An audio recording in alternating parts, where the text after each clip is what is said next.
दोस्तों आज हम पढ़ने वाले क्लास 9 हिस्ट्री का चैप्टर नंबर 3 जिसका नाम है Nazism and the rise of Hitler. तो दोस्तों चैप्टर की शुरुआत होती है 11 साल के बच्चे से जिसका नाम था हेलमुट। एक बार क्या होता है कि हेलमुट अपने कमरे में लेटा हुआ था, तभी उसने नोटिस किया कि उसकी मम्मी और उसके पापा आपस में बात कर रहे हैं। हेलमुट के पापा हेलमुट की मम्मी से बोलते हैं कि अब टाइम आ चुका है सुसाइड करने का, क्योंकि अब हमारे साथ भी वही होने वाला है जैसा कि हमने जूस के साथ किया था। तो क्या मुझे अकेले को सुसाइड करनी चाहिए या फिर हम सबको एक साथ मिलकर सुसाइड करनी चाहिए? ये सब बातें हेलमुट सुन रहा था। अगले दिन क्या होता है कि हेलमुट का परिवार घूमने जाता है और वे अच्छा टाइम स्पेंड करते हैं एक दूसरे के साथ। उस दिन को वो अच्छे से एंजॉय करते हैं, खूब मस्ती करते हैं। बट अगले दिन ही खबर आती है कि हेलमुट के फादर ने अपने ही ऑफिस में अपने आप को गोली मारकर सुसाइड कर लिया। इस बात को लेकर हेलमुट काफी ज्यादा डर चुका था। वो इतना डर चुका था कि उसने अगले 9 सालों तक अपने घर पे कुछ नहीं खाया था, क्योंकि उसको डर था कि कहीं उसकी मम्मी उसको जहर देकर मार ना दे। अब दोस्तों आपके दिमाग में अभी कई सारे सवाल उठ रहे होंगे कि आखिर हेलमुट के पापा को ऐसा क्या डर था जिसकी वजह से उनको सुसाइड करनी पड़ी। आखिर ऐसी क्या सिचुएशन रही होगी उनके सामने। अगर हमें ये सब जानना है तो उसके लिए हमें जाना होगा फ्लैशबैक में। तो चलिए चलते हैं 1914 में।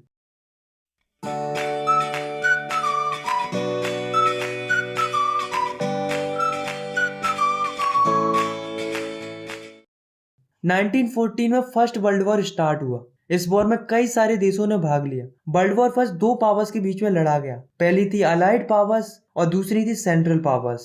अलाइड पावर्स के अंदर आते थे इंग्लैंड, फ्रांस और रसिया, और सेंट्रल पावर्स के अंदर आते थे जर्मनी, ऑस्ट्रो हंगेरियन एम्पायर और ऑटोमन टर्की। उस समय में जर्मनी के पास बहुत पावर थी। जर्मनी और other central powers world war जीत भी जाती, लेकिन 1918 में अलाइड पावर्स को सपोर्ट मिल जाता है यूएसए का, जिसकी वजह से सेंट्रल पावर्स हार जाती है। मतलब जर्मनी की हार का सबसे बड़ा कारण था यूएसए। जब जर्मनी वॉर हार जाती है तो वहां का जो एम्परर होता है वो एब्डिकेट कर देता है, मतलब अपने पद को छोड़ देता है। अब राजा ने अपना पद छोड़ दिया तो गवर्नमेंट तो बननी थी, क्योंकि बिना गवर्नमेंट के थोड़ी ना देश चलेगा। तो जर्मनी में एक जगह थी जिसका नाम था वाइमर। वहां पर एक नेशनल असेंबली बनती है जिसको वाइमर रिपब्लिक फॉर्मेशन बोलते हैं, और इसी के द्वारा जर्मनी के लिए फेडरल स्ट्रक्चर और डेमोक्रेटिक कॉन्स्टिट्यूशन बनाया गया था। अब जैसे ही जर्मनी के अंदर डेमोक्रेटिक कॉन्स्टिट्यूशन बना तो जर्मनी में डेमोक्रेसी आ गई, जिसकी वजह से लोग जर्मन पार्लियामेंट के अंदर मेंबर्स को इलेक्ट करने के लिए वोट करने लगे, और ये वोटिंग सारे अडल्ट कर सकते थे इंक्लूडिंग वुमेन्स। अब आप सोच रहे होंगे कि डेमोक्रेसी आई थी तो ये तो अच्छी बात थी ना, बट जर्मनी के लोगों को ये पसंद नहीं आई। क्यों पसंद नहीं आई? क्योंकि जो वीमर रिपब्लिक बना था, मतलब जो असेंबली बनी थी, उसने एक पीस ट्रीटी साइन की थी जिसको हम ट्रीटी ऑफ वर्सेलिस बोलते हैं। मतलब एक समझौता हुआ था जर्मनी और अलाइड पावर्स के बीच में, जिसमें जर्मनी के ऊपर बहुत सी चीजें थोपी गई थी, इम्पोज की गई थी। जर्मनी से कई सारी चीजों को छीना भी गया था, जैसे कि उनसे उनकी टेरिटरीज छीन ली गई थी, आयरन छीन लिया गया था, कोल छीन लिया गया था, यहाँ तक कि उनकी आर्मी भी छीन ली गई थी, क्योंकि अलाइड्स पावर नहीं चाहती थी कि जर्मनी आगे कभी वॉर लड़ पाए। इन सब के अलावा जर्मनी को 6 बिलियन यूरो का कंपेंसेशन देने के लिए फोर्स किया गया था। जर्मनी में एक जगह थी राइनलैंड जो कि फेमस थी अपनी रिसोर्सेज के लिए, उसको भी छीन लिया गया था। तो वहां के जो लोग थे वो अलाइड पावर्स का तो कुछ कर नहीं सकते थे, इसलिए वो सारे दोस्त किसको दे रहे थे? गवर्नमेंट को दे रहे थे, कि गवर्नमेंट क्यों हाथ पे हाथ रखे बैठी हुई है। इसलिए लोगों को डेमोक्रेटिक गवर्नमेंट पर शक भी हो रहा था, और यही वो कारण था जिसकी वजह से लोगों को वीमर रिपब्लिक पसंद नहीं आया, और ना ही लोगों ने इस वीमर रिपब्लिक को अच्छे से अडॉप्ट किया। बट कुछ लोग थे जो कि वीमर रिपब्लिक को सपोर्ट करते थे। उन्हें जर्मनी के लोग नवंबर क्रिमिनल बोलते थे, क्योंकि उन्होंने ही ट्रीटी ऑफ वर्सेलिस पर साइन किया था। और ये कब किया था? 1918 के नवंबर मंथ में, इसलिए इनको नवंबर क्रिमिनल बोलते हैं। वर्ल्ड वॉर फर्स्ट के कारण लोगों के ऊपर और पूरे यूरोप के ऊपर मेंटली और फिजिकली बहुत ही बुरा असर पड़ा था। यूरोप के जो देश वर्ल्ड वॉर फर्स्ट से पहले कर्ज देते थे, आज उनकी हालत ऐसी हो गई थी कि वो खुद कर्ज में डूबे हुए थे। वर्ल्ड वॉर फर्स्ट यूरोप में बहुत सारी समस्याओं को लेकर आया था, खास करके जर्मनी के अंदर। 1923 में जर्मनी के अंदर हाइपर इन्फ्लेशन हो गया था, मतलब जर्मनी में काफी ज्यादा महंगाई बढ़ गई थी। महंगाई इतनी ज्यादा हो गई थी कि लोगों को एक ब्रेड खरीदने के लिए नोटों के बंडल देने पड़ते थे। अब ऐसा क्यों हुआ था? तो ऐसा इसलिए हुआ था क्योंकि जर्मनी ने वॉर के लिए कर्ज लिया था, और ये कर्ज इतना ज्यादा था कि जर्मनी उसे वापस नहीं कर पा रही, जिस कारण से जर्मनी का गोल्ड स्टॉक भी खत्म हो गया। इसी बीच फ्रांस क्या करता है कि जर्मनी में एक जगह हुआ करती थी रूर, उसको ऑक्यूपाइड कर लेता है, जिसकी वजह से रिसोर्सेज की सप्लाई में भारी गिरावट आ जाती है। वैसे ही जर्मनी कंगाल था, रूर के छिन जाने के बाद वो और भी ज्यादा कंगाल हो जाता है। तो इससे बचने के लिए वहां की जो गवर्नमेंट थी वो अंधाधुंध करेंसी छापना शुरू कर देती है, जिससे करेंसी की वैल्यू गिर जाती है और चीजों के दाम आसमान छूने लगते हैं। करेंसी की ओवर प्रिंटिंग की वजह से जर्मनी के लोगों को छोटी से छोटी चीज खरीदने के लिए नोटों से भरे हुए बोरे देने पड़ते थे और इसी सिचुएशन को हाइपर इन्फ्लेशन बोला गया है। और पता है ऐसी कठिन परिस्थिति में जर्मनी की मदद कौन करता है? अमेरिका करता है। मतलब जो वर्ल्ड वॉर फर्स्ट में जर्मनी का सबसे बड़ा दुश्मन था वो आज जर्मनी की मदद कर रहा था। यूएसए ने जर्मनी की मदद करने के लिए डाविस प्लान बनाया जिसके तहत यूएसए जर्मनी को छोटे छोटे लोन देता था जिससे जर्मनी की स्थिति सुधर सके और ऐसा हो भी रहा था। यूएसए की मदद से जर्मनी की स्थिति सुधर भी रही थी, सब कुछ सही चल रहा था। लेकिन 1929 में क्या होता है, यूएसए के अंदर आ जाता है ग्रेट इकोनॉमिक डिप्रेशन। और ये क्यों आता है? क्योंकि यूएसए का वॉल स्ट्रीट एक्सचेंज क्रैश हो जाता है। अब जो थोड़ा बहुत सपोर्ट मिल रहा था जर्मनी को वो भी बंद हो जाता है क्योंकि यूएसए की खुद की हालत बदतर हो जाती है। ग्रेट इकोनॉमिक डिप्रेशन के चलते यूएसए की नेशनल इनकम आधी हो जाती है, फैक्ट्रीज बंद हो जाती है, एक्सपोर्ट रुक जाता है, लोगों के पास पैसे नहीं बचते हैं। मतलब यूएसए की भी बुरी हालत हो जाती है। यूएसए की तो होती है लेकिन इसका असर और देशों पर भी पड़ता है। अगर हम जर्मनी की बात करें तो जर्मनी में इंडस्ट्रियल प्रोडक्शन 40% तक गिर जाता है। 6 मिलियन लोग बेरोजगार हो जाते हैं जिसकी वजह से क्रिमिनल एक्टिविटीज बढ़ जाती है। लोग चोरी चकारी और लूटपाट पर उतर आते हैं। कई सारे लोगों के बिजनेस ठप हो जाते हैं। किसानों के फसलों के दाम गिर जाते हैं। महिलाएं अपने बच्चों के पेट नहीं पाल पा रही होती है। अब लोगों को एक ही डर सता रहा था कि कहीं भी सड़क पर न आ जाए और जो गवर्नमेंट थी वो भी इन सिचुएशन का कोई अच्छा सॉल्यूशन नहीं निकाल पा रही थी। अब यार आप खुद ही सोचो कि इतना सब कुछ होने के बाद भी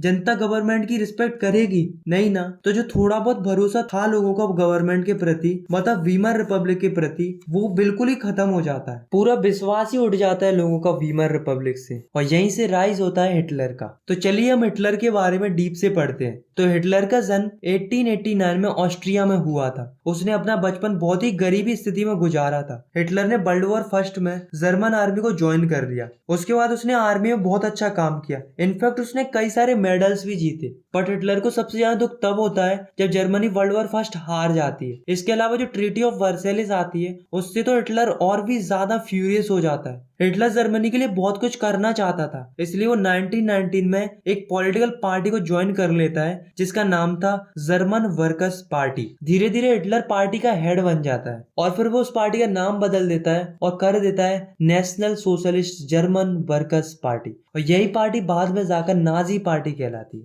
हिटलर और उसकी पार्टी का काम करने का अलग ही स्टाइल था। उनके सल्यूट करने का तरीका भी अलग था, उनका सिंबल अलग था। कुछ इस तरीके का सिंबल था नाजी पार्टी का। अब हम बात करते हैं कि नाजी पार्टी जर्मनी की पॉलिटिक्स में कैसे आई थी। Rise of Nazi party in German politics. तो होता क्या है कि 1928 के अंदर जर्मन पार्लियामेंट के अंदर इलेक्शन होते हैं जिसमें नाजी पार्टी बहुत ही बुरी तरीके से हारती है। उसको मात्र 2.6% वोट मिलते हैं जर्मन पार्लियामेंट के अंदर। ऐसा होना नॉर्मल सी बात थी क्योंकि उस समय पर ना ही लोग हिटलर को जानते थे और ना ही नाजी पार्टी को। बट 1929 में सिचुएशन कुछ अलग हो जाती है। 1929 में क्या होता है कि ग्रेट इकोनॉमिक डिप्रेशन आता है और मैंने आपको बताया भी था कि क्या था ये ग्रेट इकोनॉमिक डिप्रेशन। तो इसके चलते बहुत सारे लोग परेशान थे और इसी बात का फायदा उठाता है हिटलर। हिटलर क्या करता है कि लोगों को अपनी तरफ अट्रैक्ट करता है और लोगों से कहता है कि अगर तुम मुझे सपोर्ट करते हो और वोट करते हो इलेक्शन में तो मैं आपकी सारी समस्याओं को खत्म कर दूंगा। इस प्रकार के कई सारे वादे करता है हिटलर। और वैसे भी आपको एक बात पता होगी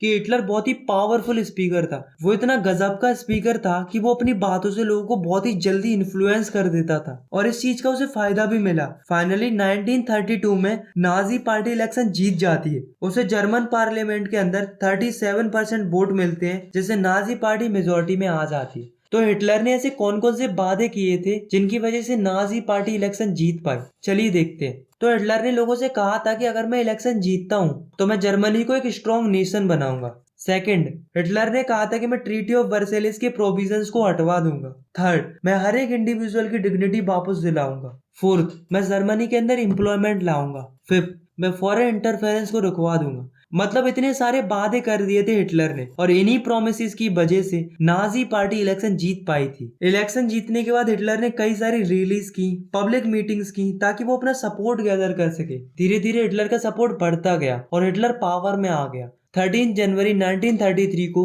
जर्मनी के प्रेसिडेंट हिंडेंसबर्ग ने हिटलर को जर्मनी का चांसलर घोषित कर दिया, जिससे हिटलर के हाथों में और भी ज्यादा पावर आ गई। अब हिटलर क्या सोचता है कि क्यों ना डेमोक्रेसी को हटाकर डिक्टेटरशिप सेटअप की जाए। तभी फरवरी 1933 में क्या होता है, जर्मन पार्लियामेंट के अंदर आग लग जाती है और इसी बात का फायदा उठाता है हिटलर। इसकी वजह से 28 फरवरी को फायर डिक्री आती है। मतलब हम कह सकते हैं कि गवर्नमेंट का एक ऑर्डर आता है, जिस डिक्री के तहत लोगों के सारे सिविक राइट्स को छीन लिया जाता है, जैसे कि फ्रीडम टू स्पीच, प्रेस और असेंबली, इन सबको सस्पेंड कर दिया जाता है। इसके बाद क्या होता है कि 3 मार्च 1933 को इनेबलिंग एक्ट पास होता है और जैसे ही ये इनेबलिंग एक्ट पास हुआ तो जर्मनी के अंदर से डेमोक्रेसी हट जाती है और डिक्टेटरशिप सेटअप हो जाती है और यहीं से हिटलर बन जाता है डिक्टेटर। अब हिटलर के पास पूरी पावर थी, वो जो चाहे वो कर सकता था जर्मनी के अंदर। डिक्टेटर बनने के बाद हिटलर सारी पार्टीज को बैन कर देता है, केवल एक ही पार्टी बचती है जो कि थी नाजी पार्टी। मतलब जर्मनी एक सिंगल पार्टी कंट्री बन चुका था। अब दोस्तों जैसा कि हमने देखा था कि हिटलर ने कई सारे प्रोमिसेस किए थे जर्मनी की इकोनॉमी को ठीक करने के लिए और वो उन पर काम भी करता है। वो क्या करता है कि एक इकोनॉमिस्ट को रिस्पॉन्सिबिलिटी देता है जिसका नाम था जाल्मर साचेट। हिटलर उससे कहता है कि जाओ और जर्मनी की इकोनॉमिक कंडीशन को सुधारो। तो इसके लिए जाल्मर साचेट दो चीजों को एम करता है, पहली फुल प्रोडक्शन और दूसरी फुल एम्प्लॉयमेंट। क्योंकि अगर प्रोडक्शन को बढ़ाना है तो इसके लिए लोगों की जरूरत होगी, जिससे एम्प्लॉयमेंट तो अपने आप ही बढ़ जाएगा। इस प्रोजेक्ट के लिए गवर्नमेंट फंड देती थी और इसी प्रोजेक्ट की बदौलत जर्मनी के अंदर सुपर हाईवेज और वॉक्सवैगन जैसी कार आ पाई थी। हिटलर ने कई सारी चेंजेस किए फॉरेन पॉलिसीज के अंदर, जैसे कि 1933 में हिटलर जर्मनी को विड्रॉ कर लेता है लीग ऑफ नेशन से। रायलैंड जो कि छीन लिया गया था जर्मनी से, उसे वापस रीऑक्यूपाइड कर लिया। हिटलर ने 1938 में ऑस्ट्रिया और जर्मनी को एक कर दिया by the slogan of one people, one empire and one leader. तो दोस्तों ये कुछ चेंजेस थे जो कि हिटलर ने किए थे फॉरेन पॉलिसीज के अंदर। इसके बाद हिटलर छोटी छोटी जगहों को कब्जाना शुरू कर देता है, जैसे कि वो सबसे पहले कब्जा करता है सुदंतन लैंड पे। अब दोस्तों मैंने कुछ टाइम पहले आपको एक इकोनॉमिस्ट के बारे में बताया था जो कि जर्मनी की इकोनॉमिक कंडीशन को सुधारने में लगा हुआ था। जी हाँ बिल्कुल, उसका नाम था जाल्मर साचेट। तो जो ये जाल्मर साचेट था वो इकोनॉमिस्ट के साथ साथ एक अच्छा एडवाइजर भी था। तो ये हिटलर से कहता है कि जहाँ तुम्हें देश की इकोनॉमी को इम्प्रूव करने के बारे में सोचना चाहिए, वहां तुम दूसरे देशों के साथ लड़ाई झगड़े में लगे हुए हो। तुम्हें ज्यादा पैसे खर्च नहीं करने चाहिए इन सब चीजों में। हिटलर को ये बात पसंद नहीं आई। हिटलर के मंसूबे एकदम क्लियर थे कि उसको वॉर ही लड़ना था। हिटलर का मानना ये था कि मैं अपनी कंट्री में डेवलपमेंट क्यों करूं जबकि मैं किसी और डेवलप्ड कंट्री पर कब्जा कर सकता हूं। जाल्मर साचेट को हिटलर की ये बातें पसंद नहीं आई, इसलिए वो हिटलर का सपोर्ट छोड़ देता है और वहां से चला जाता है। और जो हिटलर होता है वो इकोनॉमिक क्राइसिस को ओवरकम करने के लिए वॉर लड़ना शुरू कर देता है। ऑन 1 सितंबर 1939 जर्मनी पोलैंड पर हमला कर देती है और साथ में उस पर कब्जा भी कर लेती है। ये देखकर फ्रांस और इंग्लैंड को अच्छा लगा और वे साथ मिल जाते हैं और यहीं से जर्मनी के साथ जंग छिड़ जाती है और यहीं से स्टार्ट हो जाता है सेकेंड वर्ल्ड वॉर। फिर सितंबर 1914 में एक ट्रिपटाइट पैक्ट साइन होता है जिसमें दो कंट्रीज वर्ल्ड वॉर लड़ने के लिए जर्मनी के साथ आ जाती हैं और वो कंट्रीज थी इटली और जापान। मतलब एक तरफ हो गए थे फ्रांस और इंग्लैंड और दूसरी तरफ थे जर्मनी, इटली और जापान। अब दोस्तों मैं आपको डायग्राम के थ्रू समझाता हूँ कि एग्जैक्टली क्या हुआ था वर्ल्ड वॉर सेकेंड के अंदर। जैसे मान लो ये जर्मनी है, ये इंग्लैंड है और ये सोवियत यूनियन है, मतलब रसिया है। अब दोस्तों होता क्या है कि जून 1941 में हिटलर सोवियत यूनियन पर अटैक कर देता है। ये हिटलर का बहुत ही बुरा डिसीजन था। क्यों था? क्योंकि अब जर्मनी वेस्टर्न बॉर्डर पर ब्रिटिश बॉम्बिंग को झेल रहा था और इधर ईस्टर्न बॉर्डर पर सोवियत आर्मी को। तो जो ये सोवियत आर्मी होती है वो जर्मन आर्मी को स्टेलिनग्राड पे बहुत ही बुरी तरीके से हराती। वहीं दूसरी ओर जो यूएसए था वो वर्ल्ड वॉर सेकंड लड़ना नहीं चाह रहा था, क्योंकि जो economic crisis world war first के कारण यूएसए को भुगतने पड़े थे वो उन्हें दोहराना नहीं चाहता था। इसलिए यूएसए वर्ल्ड वॉर सेकंड से दूर ही रहना चाहता था। बट यूएसए अपने आप को रोक नहीं पाता है। क्यों? क्योंकि जो जापान होता है वो ईस्ट की तरफ कंटिन्यूसली अपनी पावर एक्सपेंड करता चला जा रहा था। उसने इंडो चाइना पर भी कब्जा कर लिया था। यहाँ तक सब ठीक था, लेकिन होता क्या है कि जापान यूएसए के एक नेवल बेस पर अटैक कर देता है जिसका नाम था पर्ल हार्बर। इस बात से यूएसए को गुस्सा आ जाता है और यूएसए 8 दिसंबर 1941 को ना चाहते हुए भी वॉर में एंट्री मार देता है और यूएसए की एंट्री के साथ ही वर्ल्ड वॉर सेकंड खत्म हो जाता है। क्योंकि एक बात तो हम सभी लोग जानते ही है कि यूएसए आज भी बहुत शक्तिशाली है और पहले भी बहुत शक्तिशाली था। वर्ल्ड वॉर सेकंड मई 1945 में दो चीजों के साथ खत्म होता है। पहली जर्मनी की हार के साथ और दूसरी हिरोशिमा पर एटॉमिक बॉम्ब ब्लास्ट के साथ। तो दोस्तों जितनी भी तबाही मची थी उसका सबसे बड़ा कारण था हिटलर। वर्ल्ड वॉर सेकंड का कारण भी हिटलर ही था और उसकी वजह से जो लाखों मासूम लोगों की जानें गई थी उसका कारण भी हिटलर ही था। हिटलर ने सब कुछ खो दिया था, लोगों का भरोसा, अपनी पावर, अपना देश। इसलिए वो बर्लिन के एक बंकर में अपने परिवार के साथ सुसाइड कर लेता है और उनके साथ उनके प्रोपोगेंडा मिनिस्टर और गोबेल्स भी सुसाइड कर लेते हैं। और दूसरे चैप्टर की स्टार्टिंग में मैंने आपको एक स्टोरी सुनाई थी जिसमें हेलमुथ के पापा सुसाइड कर लेते हैं। तो वो सुसाइड इसलिए करते हैं क्योंकि वो भी नाजी पार्टी के सपोर्टर थे, मतलब हिटलर के सपोर्टर थे। मई 1945 तक जर्मनी सरेंडर कर देती है और अलाइज पावर जीत जाती है। इसके बाद न्यूरेनबर्ग जर्मनी में एक इंटरनेशनल मिलिट्री ट्राइब्यूनल स्टेब्लिश होता है, मतलब एक तरीके का कोर्ट स्टेब्लिश होता है जिसमें अलाइड पावर्स जैसे कि फ्रांस, यूके, यूएसए और सोवियत यूनियन, मतलब जो भी जीते हुए देश थे, वो वॉर क्रिमिनल्स को सजा दे रहे थे। और वॉर क्रिमिनल्स कौन थे? जो नाजी पार्टी के लोग थे, मतलब जो हिटलर के सपोर्टर थे। नाजी पार्टी के लोगों ने कई सारे क्राइम किए थे, जैसे कि crime against peace, war crime, और जो सबसे बुरा वाला जो क्राइम किया था वो था क्राइम अगेंस्ट ह्यूमैनिटी। मतलब इन्होंने लाखों मासूम लोगों पर अत्याचार किया था। अत्याचार तो छोड़ो, इन्होंने तो उन्हें मार ही दिया था। नाजी पार्टी के लोगों ने वर्ल्ड वॉर 2 की आड़ में 6 मिलियन जूस को मारा था, 2 लाख जिप्सीज को मारा था, 1 लाख पुलिस सिविलियंस को मारा था और 70,000 जर्मन्स को मारा था जो कि फिजिकली और मेंटली डिसेबल्ड थे। तो इसके लिए जो इंटरनेशनल मिलिट्री ट्राइब्यूनल था उसने केवल 11 लोगों को ही मौत की सजा सुनाई, बाकी सभी लोगों को उम्र कैद की सजा सुनाई गई। इन्होंने जैसा लोगों के साथ किया था उसके कंपैरिजन में ये सजा इनके लिए बहुत ही ज्यादा कम थी। Now we talk about Nazi ideology, मतलब नाजी लोगों की आइडियोलॉजी कैसी थी। इसको हम हिटलर की आइडियोलॉजी भी कह सकते हैं क्योंकि नाजी लोग थे तो हिटलर के ही सपोर्टर। तो जो नाजी लोग थे उन्होंने सोसाइटी के अंदर रेशियल सेग्रीगेशन करके रखा था, मतलब काफी ज्यादा भेदभाव करते थे लोगों के बीच में। जर्मनी के अंदर टॉप प्रायोरिटी ऐसी लोगों को दी जाती थी जिनकी ब्लू आइज होती थी और ब्लॉन्ड हेयर होते थे। ऐसे लोगों को जर्मनी में नॉर्डिक आर्यन बोला जाता था, मतलब इनका लेवल ऑफ इम्पोर्टेंस ज्यादा होता था औरों के कंपेरिजन में, ऐसा नाजीज मानते थे। और अगर हम बात करें सबसे लोअर लोगों की तो वो थे जूइस। जूइस लोगों को जर्मनी के अंदर वीक माना जाता था और ना ही जूइस लोगों को कोई इंपोर्टेंस दिया जाता था। और दोस्तों हिटलर और नाजी लोगों को भी सबसे ज्यादा नफरत जूइस लोगों से ही थी। तो ऐसा क्यों था? इसके कई सारे कारण थे। पहला कारण ये था कि जूइस लोगों को जीसस क्राइस्ट का किलर माना जाता था। दूसरा रीजन ये भी माना जाता था कि जूइस लोग अदर जर्मन लोगों को ज्यादा इंटरेस्ट पर लोन देते थे और जो हिटलर था वो पर्सनली भी हेट करता था जूइस लोगों को। इसलिए नाजी लोगों ने जूइस लोगों को बायकॉट करना शुरू कर दिया। नाजी लोगों ने उनके साइनागोजियस को जला दिया, मतलब जहां पर वो पूजा करते थे उन स्थानों को जला दिया। गवर्नमेंट जॉब से जूइस लोगों को निकाल दिया गया और उनके घरों तक को भी जला दिया गया। और धीरे धीरे हिटलर ने इनको मारना शुरू कर दिया। हिटलर काफी ज्यादा मास किलिंग करता था, मतलब एक बार में कई सारे जूइस लोगों को मार देता था। और तुम्हें पता है हिटलर लोगों से क्या कहता था? कि मैं मास किलिंग नहीं कर रहा हूँ, मैं इन लोगों को स्पेशल ट्रीटमेंट दे रहा हूँ। अब वो ऐसा क्यों कहता था? क्योंकि हिटलर का मानना ये था कि अगर हमें बहुत ही अच्छी सोसाइटी चाहिए और हेल्थी सोसाइटी चाहिए तो हमें इस तरीके के अनडिजायरेबल लोगों को मार देना चाहिए, ऐसा हिटलर का मानना था। और तुम्हें पता है हिटलर का जो मारने का तरीका था वो अलग ही प्रकार का था। वो बहुत ही भयानक तरीके से मारता था लोगों को। वो क्या करता था कि लोगों को एक गैस चैम्बर में बंद कर देता था, फिर उन पर जहरीली गैसें छोड़कर उनको मार देता था। हिटलर जूस लोगों को फोर्स करता था घेटोस में रहने के लिए, मतलब एक ऐसे इलाके में रहने के लिए जहाँ पर काफी ज्यादा गंदगी रहती थी, कीचड़ रहता था, बीमारियां फैलती थी, लोग मर रहे थे वहां पर, मतलब काफी ज्यादा इन्फेक्टेड एरिया था। ऐसे एरिया में हिटलर फोर्स कर रहा था जूस लोगों को रहने के लिए, और जो उसकी बात नहीं मानता था उसे गैस चैम्बर में स्पेशल ट्रीटमेंट दिया जाता था। अब दोस्तों जो हिटलर था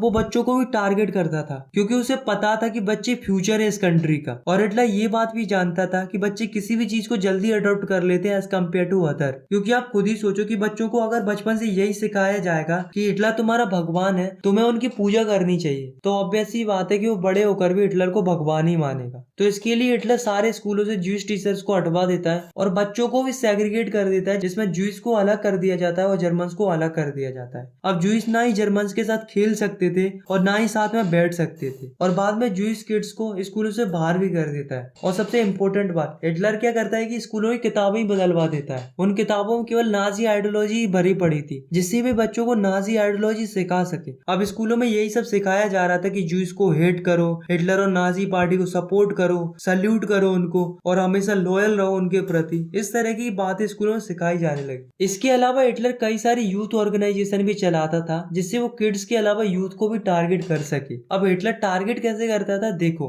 तो जो बच्चे 10 से लेके 14 साल की उम्र के होते थे उन्हें जंग वॉक में भर्ती कर दिया जाता था। जंग वॉक बेसिकली हिटलर का ही एक ऑर्गेनाइजेशन था जहां पर बच्चों को आइडियोलॉजिकल और फिजिकल ट्रेनिंग दी जाती थी। आफ्टर जंग वॉक जैसे ही वो बच्चा 14 साल का हो जाता था उसे एक और ऑर्गेनाइजेशन को ज्वाइन करना पड़ता था जिसका नाम था नाजी यूथ ऑर्गेनाइजेशन। और ये जो ऑर्गेनाइजेशन थी वो 1922 में बनाई गई थी। इस ऑर्गेनाइजेशन को हिटलर यूथ भी बोला जाता था। इसमें भी वही सब सिखाया जाता था जो हिटलर चाहता था, जैसे कि जूस से नफरत करो, अनडिजायरेबल लोगों से दूर रहो, वॉर और वायलेंस करना सही है, हिटलर की पूजा करो और हमेशा हिटलर के प्रति लॉयल रहो। इस तरीके की चीजें सिखाई जाती थी। और फिर जैसे ही वो बच्चा 18 साल का हो जाता था तो उसे लेबर सर्विसेज में भेज दिया जाता था। फिर उसके बाद उसे आर्मी ज्वाइन करा दी जाती थी। अब दोस्तों हम देखते हैं कि आखिर हिटलर वुमन के बारे में क्या सोचता था। हिटलर ऐसा मानता तो था कि मदर बहुत ही इंपॉर्टेंट सिटीजन है। इनफैक्ट उसने 1933 में एक बार बोला भी था कि in my state the mother is the most important citizen. But reality में वो सारी माओ को एक समान नहीं मानता था। जो माए जूस और अनडिजायरेबल बच्चों को जन्म देती थी उन्हें पनिश किया जाता था, और जो डिजायरेबल बच्चों को जन्म देती थी उन्हें रिवॉर्ड दिया जाता था। उन्हें हर चीज में कंसेशन मिलता था, यानी कि डिस्काउंट मिलता था। इसके अलावा उन्हें अवार्ड्स भी मिलते थे on the basis of how many children the mother gives birth.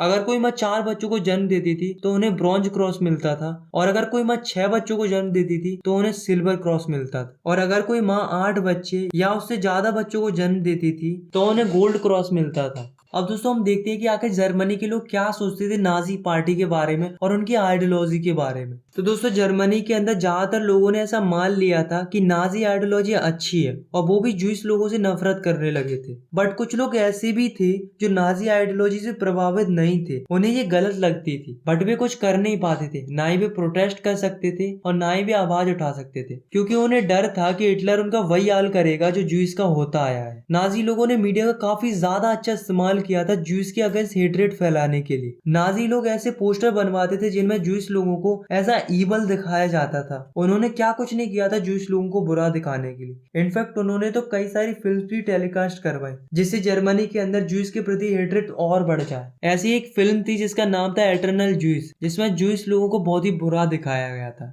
एक चार्लोट ब्रेड नाम की एक लेडी थी जिन्होंने एक किताब लिखी थी जिसका नाम था the reach of third dream. इस किताब में बताया गया है कि जूस लोगों को नाजी जर्मनी में कैसा लगता था, वो कैसा फील करते थे और उन पर कैसे कैसे अत्याचार होते थे। जूस लोग चाहते थे कि जो हमारे साथ हुआ है वो सारी दुनिया को पता चले, इसलिए जब वो मर रहे थे तब उन्होंने कुछ ना कुछ सुराग छोड़े थे ताकि दुनिया को भी पता चल सके कि हिटलर ने जूस लोगों के ऊपर कितना जुल्म किया था। बाद में ये सच सारी दुनिया को पता चलता है, तब हिटलर की, नाजी लोगों की और उनकी आइडियोलॉजी की बहुत ही ज्यादा बेइज्जती होती है। इनफैक्ट उनको सजा भी मिलती है। बट वही बात घूम करके आती है कि जो दर्द जूस लोगों ने झेला था और हिटलर ने इनको दिया था उसके कंपैरिजन में इनको बहुत ही कम सजा मिली थी। आई होप आपको ये वीडियो पसंद आई होगी। अगर आपको ये वीडियो पसंद आई तो आप इस वीडियो को लाइक कर सकते हो, और चाहो तो आप इस चैनल को सब्सक्राइब भी कर सकते हो ऐसी क्लास 9 की वीडियोस आगे देखने के लिए। मिलते हैं नेक्स्ट वीडियो में, तब तक के लिए टेक केयर, बाय बाय।